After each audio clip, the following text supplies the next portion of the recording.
చాలా దారుణం. Last time మేము 20 రోజుల కింద పోయి నేషనల్ హైవే దిగ్బంధం చేస్తే ఆ రోజు కొద్దిగా చలనం వచ్చింది. ఎంపీను కొందరిలో చలనం వచ్చి ఒక మీటింగ్ పెట్టినారు మార్కెటింగ్ యార్డ్ సెక్రటరీతో అనంతపూర్లో.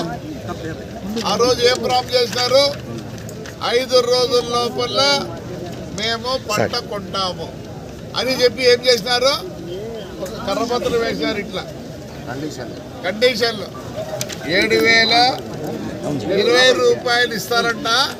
కానీ ఇవన్నీ ఉండాలి.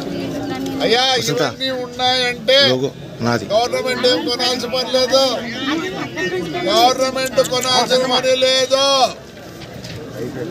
రైతు ఎక్కడైనా అమ్ముకోవచ్చు. ఈ ప్రకారం అయితే ఈ సంవత్సరం పండిన పంటనే కొనరు వీళ్ళు. ఇంకా లాస్ట్ ఇయర్ది కూడా అంతా అట్లే ఉంది.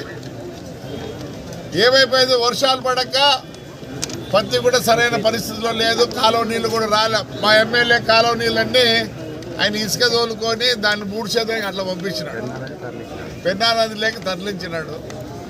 మిరప అట్లా అయిపోయింది, ఇది అట్లా అయిపోయింది. కాబట్టి ఈరోజు పొద్దున్నే 8 లక్షల పంట కాలిపోయింది ఈరోజు పెద్దగొడుగుల్లో.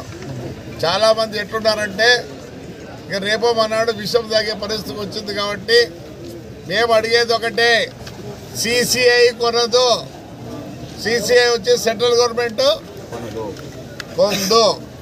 వెంటనే ఏం చేయాలంటే ఎమ్మెల్యేలు ఎంపీలు అందరూ కలుసుకొని ఏపీ గవర్నమెంట్ కొనాల మొత్తం పత్తిని ఒక మంచి రేట్ ఇచ్చి ఏపీ గవర్నమెంట్ కొని మార్కెట్ యార్డ్లో పెట్టుకొని ఫ్యూచర్లో వాళ్ళు అమ్ముకోవచ్చు.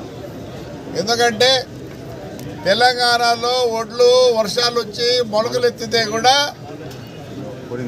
గవర్నమెంట్ కొనింది. ఈ ప్రకారం అయితే 1 కేజీ కూడా అమ్ముడుపోదు. ఇది చూస్తుంటే రైతులకి ఊరికి కంటి తుడుపు. నేను కోరేది ఒకటే, పోయిన సంవత్సరం ఉంది, ఈ సంవత్సరం ఉంది, ఒక మద్దతు ధర. మాకు 7,020 వద్దు, 7,020 వద్దు.